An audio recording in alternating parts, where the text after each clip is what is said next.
ఏం సామాన్లు రా ఇవన్నీ ఎప్పుడు కనిపించలే? మళ్ళా కొత్త డైట్ గిన్నె స్టార్ట్ చేసినావా ఏంది? మళ్ళా కొత్త తోఫు ప్యాకెట్ తీసుకొచ్చినావు? పోయినసారి తెచ్చిన ప్యాకెట్ ఇంకా ఓపెన్ చేయలే, ఆడనే కిందేడో పాత పెట్టేసి ఉంది. జరుపు సామాన్ అట్టి కనిపిస్తుంది నీకు. హలో హలో హలో హలో, తెలుసు ఐస్ క్రీమ్ డబ్బానే అది, కానీ లోపల అల్లం వెల్లిగడ్డ పేస్ట్ ఉంది. మెల్లగా కొంచెం కొత్తిమీర కట్టనా కొని తెచ్చి ఆడ కింద డ్రార్ లా పడేసినావు. చిప్పుడు గట్ట తయారైంది అది. ఫుల్ జోష్లా కూరలు కొనేది కానీ పోతావు, పోయి వస్తావు, వచ్చి అలసిపోయినా అని చెప్పి ఇప్పుడు నాకు వండే ఉతకలేదని స్విగ్గీ జొమాటోలో ఆర్డర్ చేసుకుంటావు.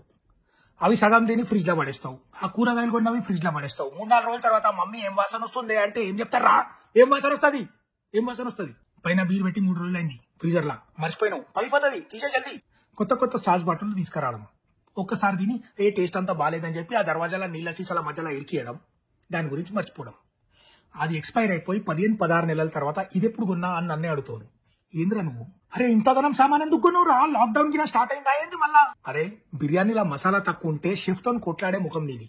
నీకెందుకు రా బ్రాకోలీ సెలరీ స్టిక్స్ ఇవన్నీ తెచ్చి పైసలు దండగా తెస్తావు, ఇలా పడేస్తావు, 2-3 నెలల తర్వాత మళ్ళీ అవతల పడేస్తావు. హలో ఆగు, అవి రేగి పండ్లు కావు, ఒకప్పుడు నిమ్మకాయలు అవి, ఇప్పుడు దిష్టి దేనికి కూడా పనికిరావు.